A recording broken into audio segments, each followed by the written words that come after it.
cara hidup para leluhur saya ini apa? Mereka katakan ini tidak baik ya, ini tidak beradab, ini kuno, ini tidak bertuhan.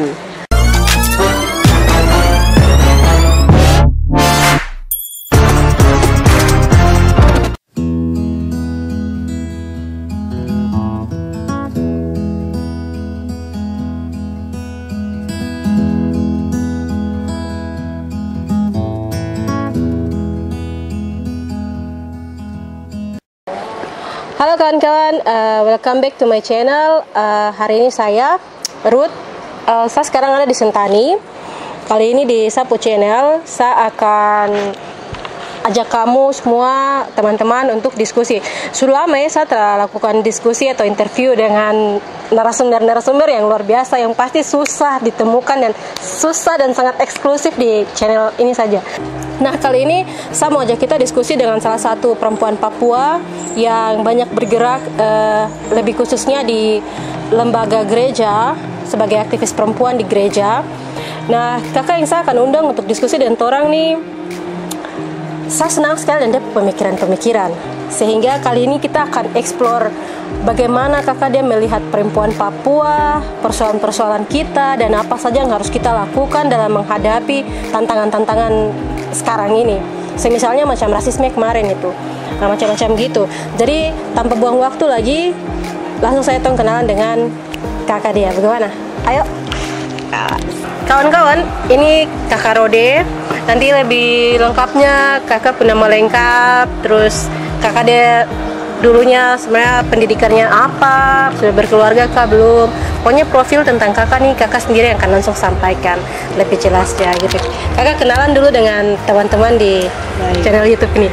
Baik, saya bernama Rode Wanimbo, asal dari Wamena, bapak saya dari suku Lani dan mama dari suku Walak. Saya lahir dan besar di Wamena. Pendidikan yang saya lewati dari sekolah dasar, dari SD, SMP, dan SMA, bahkan sampai kuliah, semua di tanah Papua ini sudah. Jadi itu sedikit perkenalan singkat. Saya sudah menikah dan dikaruniai 2 orang anak. Anak yang pertama Pelaleke, saya beri nama itu khusus karena itu nama ubi, nama jenis ubi dari mama punya kampung di Wolo.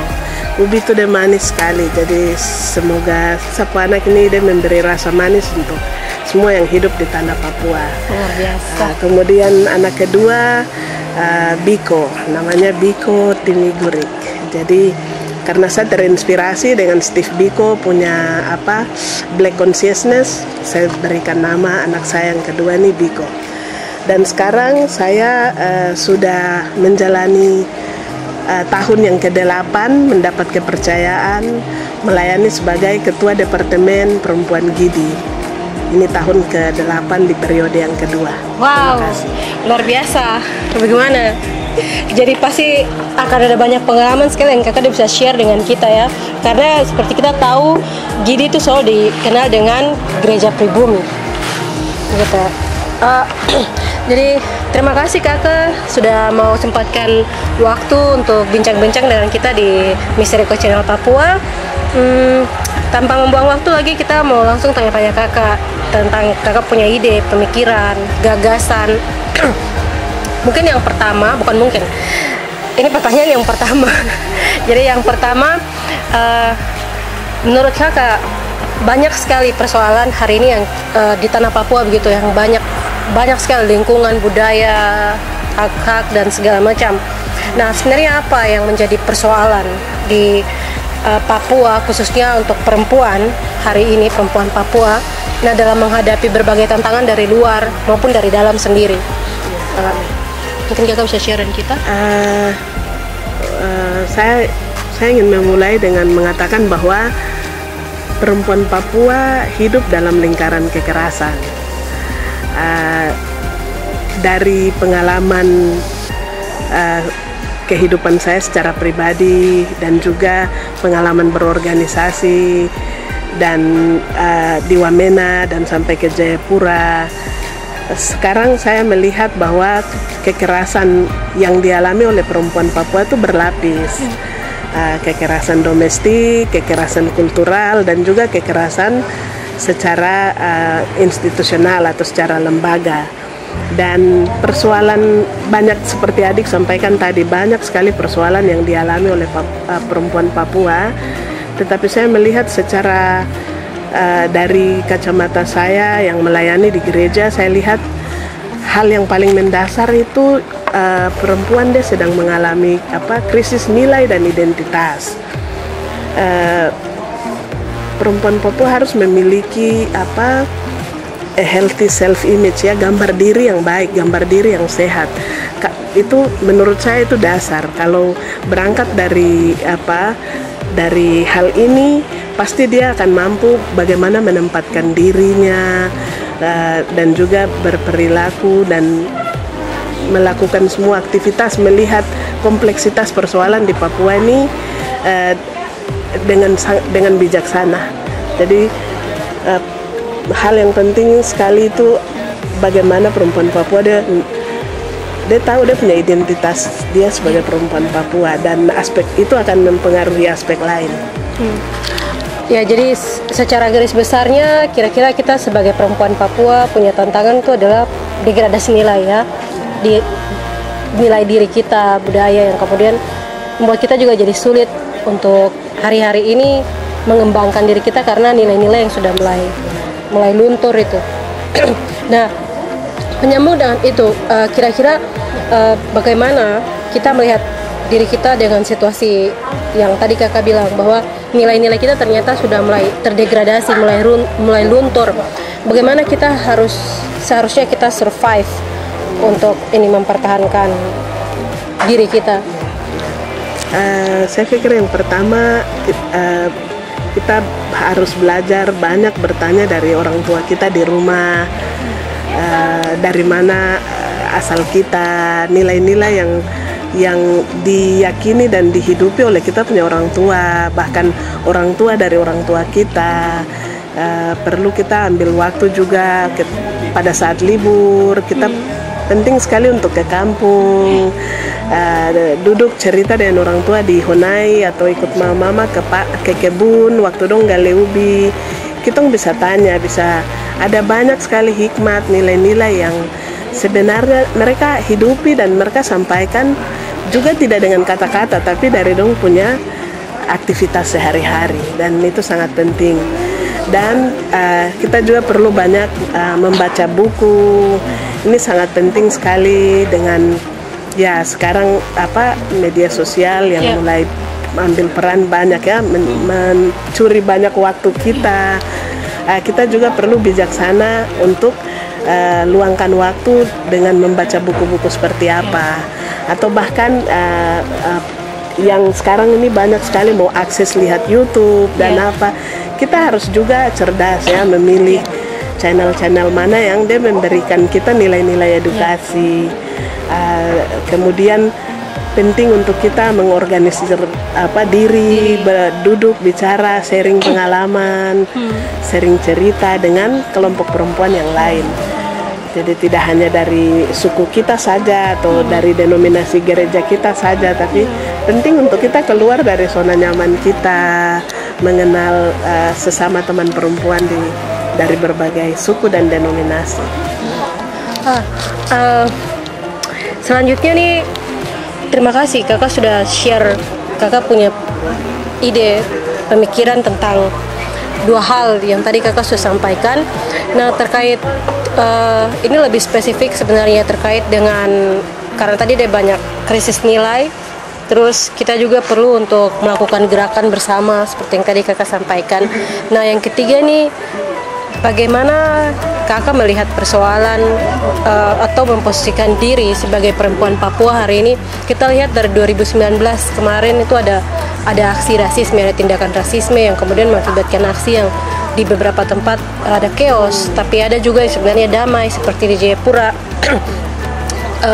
Terus sebagai perempuan Papua yang kerap kali kita sangat rentan dan juga kita menghadapi itu secara langsung, stigma dan diskriminasi rasial itu. Bagaimana kakak melihat ini dan bagaimana cara mengatasinya gitu?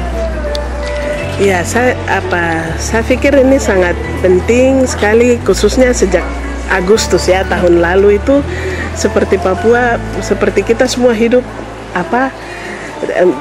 takut, gelisah. Kita merasa ini apa yang akan terjadi, dan pengalaman saya pikir apa yang terjadi di Surabaya yang dialami oleh teman-teman mahasiswa di asrama Papua di Surabaya, saya pikir itu baru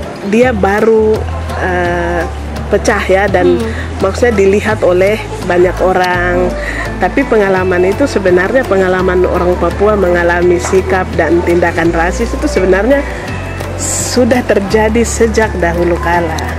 Maksudnya ya sejak dahulu kala, saya ingin mau menjelaskannya dengan menggunakan gambar. Saya ingin memulai dengan mengatakan bahwa kita di Papua ini dengan ratusan suku yang ada di Papua.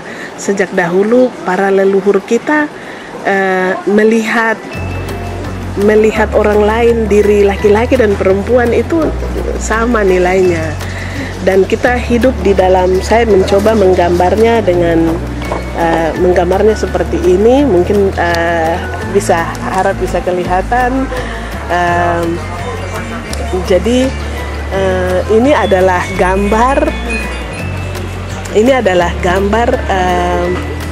Bilamu atau Silimo. Ini bagaimana beberapa suku yang ada di wilayah adat Lapago, rumah sistem kita hidup dan tinggal bersama seperti ini. Ada honai laki-laki, ada honai perempuan, ada dapur dan anak. Saya menggambar semua orang, laki-laki dan perempuan ada di tengah, duduk atau berdiri dalam lingkaran. Karena mengapa honai itu juga bulat? Ada juga nilai atau filosofis yang terkandung di dalam mengapa honai bulat. Mengapa pada waktu kita makan ada pesta, kita sebut bakar batu ya, ngir paga dalam bahasa Lani, ngir paga. Itu bakar batu ini,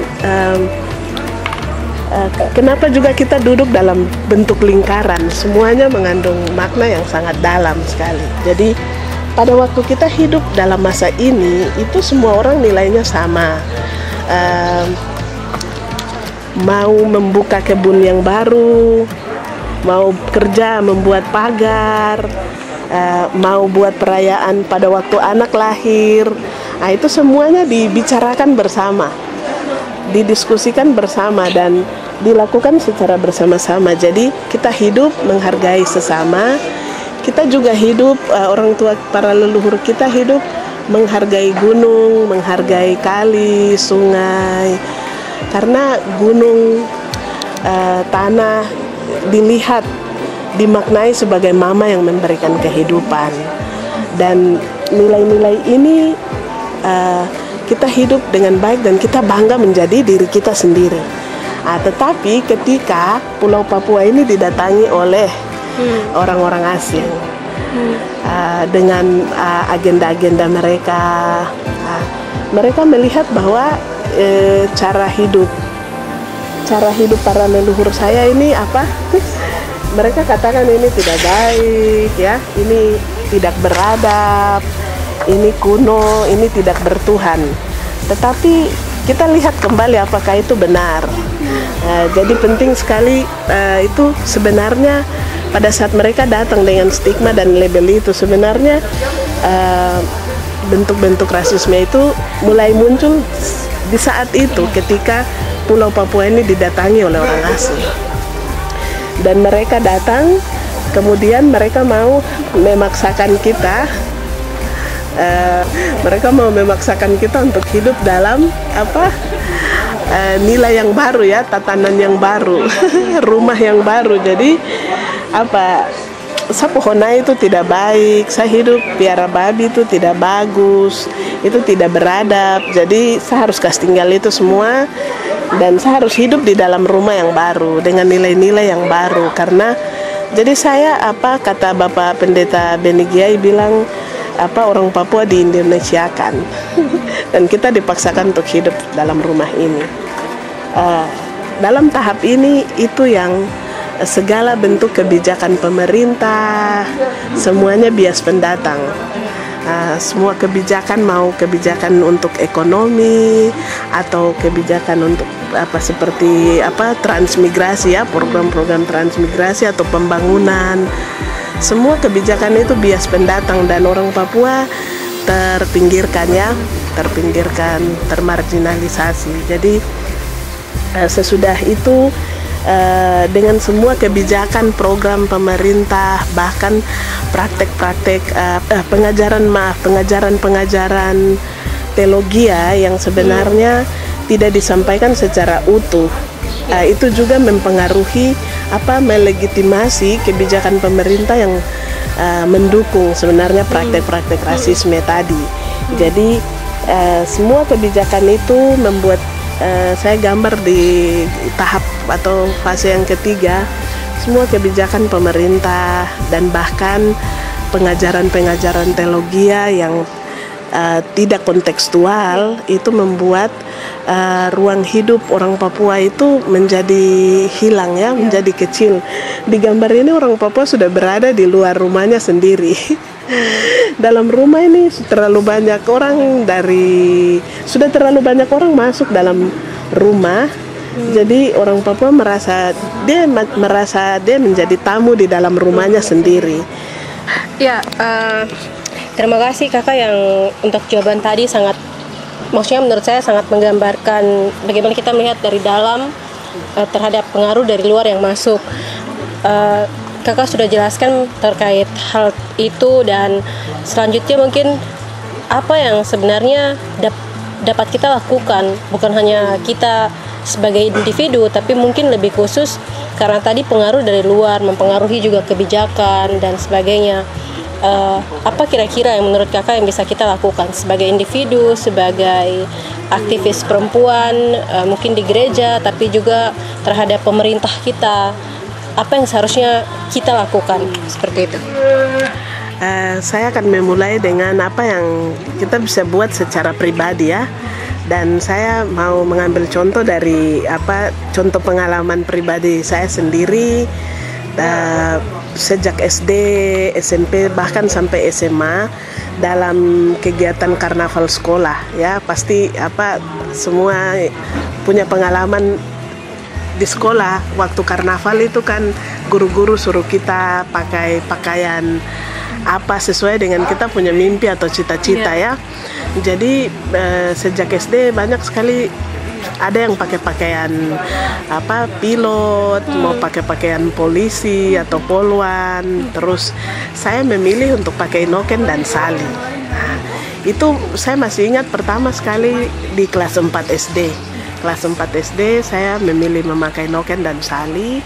Kemudian di kelas 6 juga saya ketika karnaval saya juga tetap pakai noken dan sali. Terus ada satu teman mengatakan, teman, Rode, kok tidak punya cita-cita kah?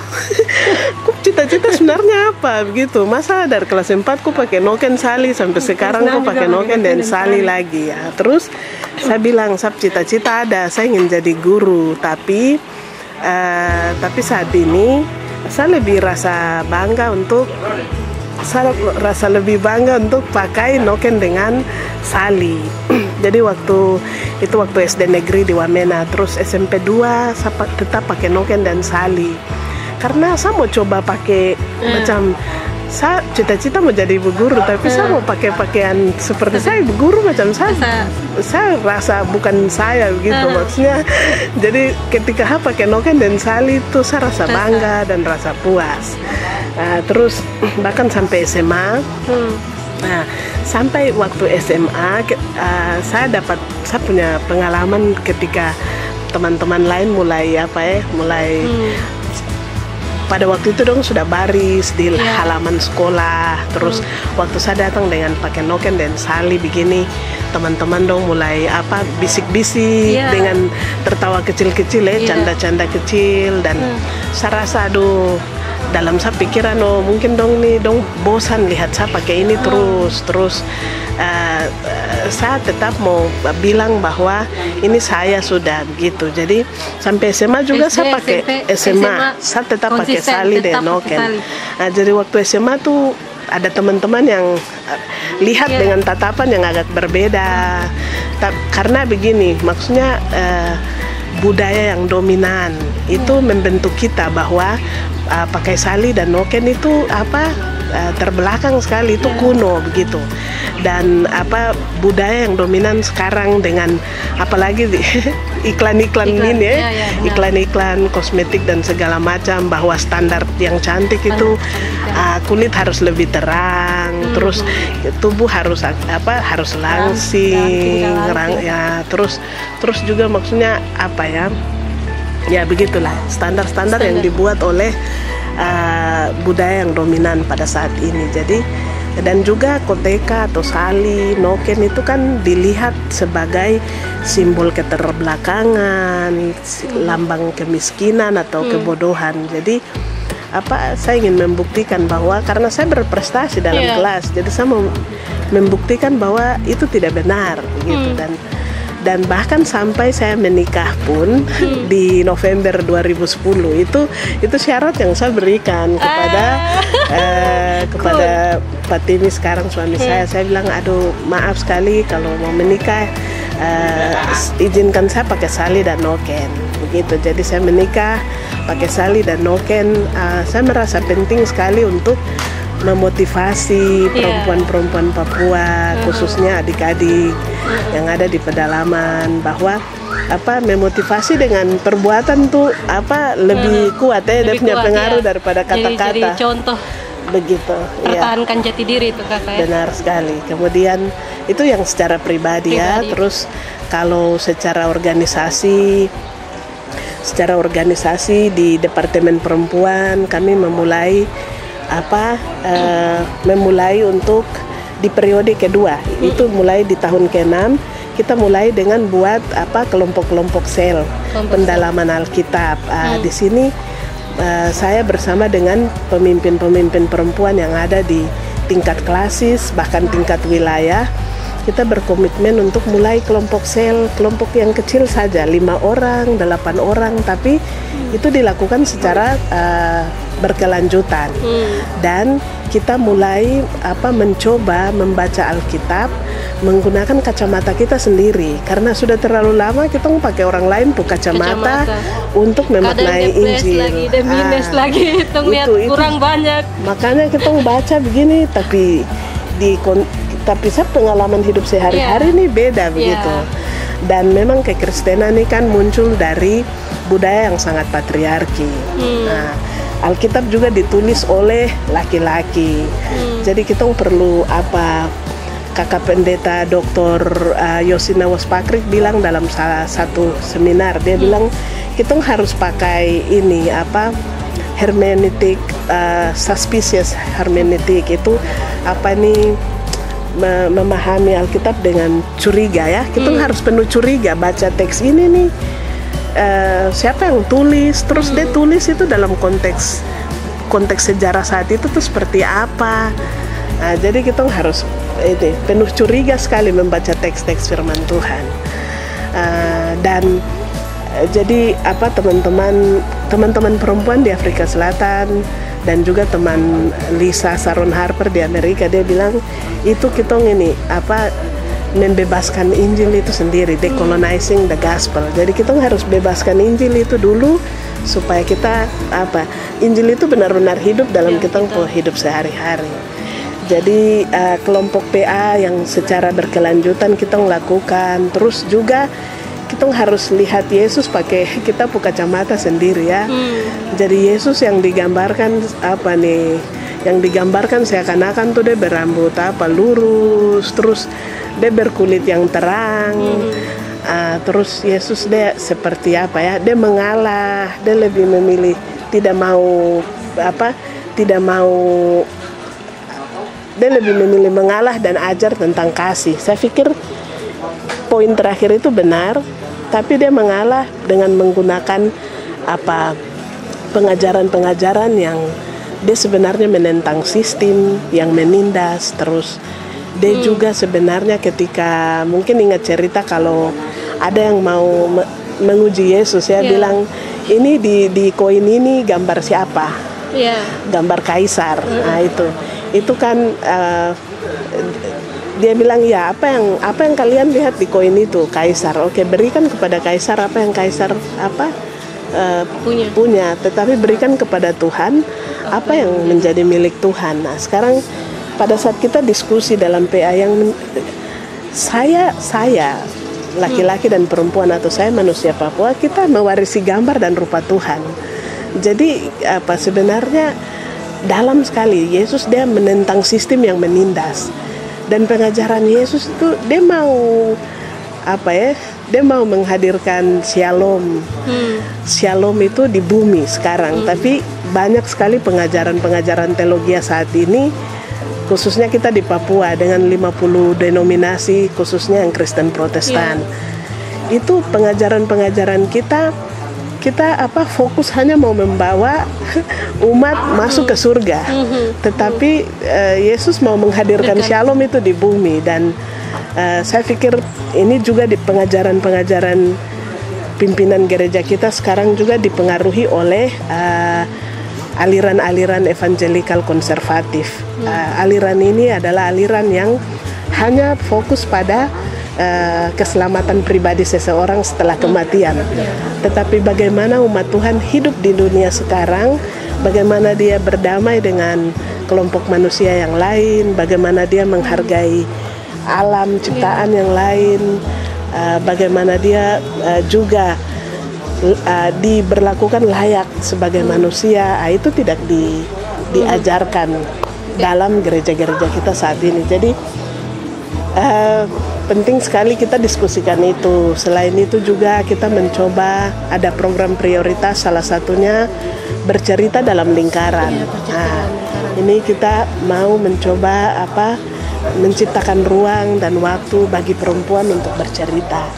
Karena di dalam sistem budaya yang sangat patriarki, di mana perempuan punya suara tidak didengar, dan juga di dalam sistem pemerintahan kita juga keterwakilan perempuan yang sangat sedikit ya di lembaga-lembaga perwakilan rakyat ataupun tempat-tempat strategis di pemerintahan. Jadi kita mencoba di dalam gereja menciptakan ruang untuk perempuan bercerita, karena ada banyak sekali trauma yang dialami oleh perempuan dari pengalaman-pengalaman kekerasan tadi, domestik, kekerasan kultural, institusional. Dia butuh tempat untuk cerita, karena ketika saya dalam 2 tahun ini melakukan program bercerita dalam lingkaran, saya melihat ada banyak sekali mama-mama yang bercerita dan juga pemudi-pemudi yang bercerita, dan di situ sebenarnya ketika dia bercerita itu adalah proses untuk dia sembuh, pemulihan. Dan terima kasih sekali kakak. Ada lagi yang kakak mau sampaikan? Mungkin tadi 3 poin, yang terakhir mungkin tuh yang untuk pemerintah, kira-kira masukan mungkin dalam persoalan kebijakan. Ya, saya pikir itu penting sekali, karena semua yang sedang mengambil semua yang berada di dalam pemerintahan, mereka adalah pengambil keputusannya, dan setiap keputusan yang mereka berikan itu punya pengaruh untuk kita yang ada di bawah. Jadi kita yang coba Perempuan Gidi lakukan, yaitu Perempuan Gidi ada diskusi, seminar, kemudian pengalaman seperti, karena sebagai gereja pribumi, contoh pada masa pandemi ini dengan kebijakan social distancing, physical distancing, itu macam jadi dilematis untuk umat Gidi, khususnya perempuan, karena mayoritas perempuan Gidi itu dia petani, dan setiap hari 8 sampai 10 jam dia harus ada di pasar menjual hasil kebunnya untuk maksudnya kelangsungan hidup keluarga. Jadi seperti kebijakan-kebijakan itu tuh dia tidak membuat mama-mama mereka menjadi kelompok yang beresiko terpapar virus, tapi Tapi mereka tetap tidak punya pilihan lain, dong tetap harus ke pasar berjualan karena dong harus bawa pulang sesuatu untuk anak, suami makan di rumah. Nah, seperti kebijakan-kebijakan begini, pengalaman ini kan kita harus bersuara, sampaikan ke pemerintah. Setiap kebijakan yang dibuat harus pertimbangkan dia punya dampak, pengaruh kepada perempuan secara khusus. Jadi kita mencoba juga dalam gereja kita ada program Temu Kader. Nah, dalam program Temu Kader ini pimpinan gereja mengundang kader-kader. Ada dia mau pegawai negeri, dia kepala dinas, atau dia anggota DPR, bahkan dia bupati, itu diundang dalam pertemuan Temu Kader ini. Nah, di saat ini nih kita perempuan, maksudnya itu satu harga yang harus dibayar ya. Kita harus berani. Walau saya punya pengalaman dalam satu pertemuan itu, saya meminta waktu untuk bicara dan mengkritisi para pemimpin kita, khususnya bupati-bupati yang ada di wilayah pelayanan Gidi, seperti Kabupaten Puncak Jaya, Tolikara, Mambramo Tengah. Nah, ini daerah-daerah wilayah pelayanan Gidi, dan maksudnya contoh di Kabupaten Tolikara itu tidak ada areal khusus untuk pasar. Dan pada pertemuan begitu saya sampaikan Bapak dengan dana otonomi khusus yang sangat banyak, kenapa tidak bisa buat pasar untuk mama-mama?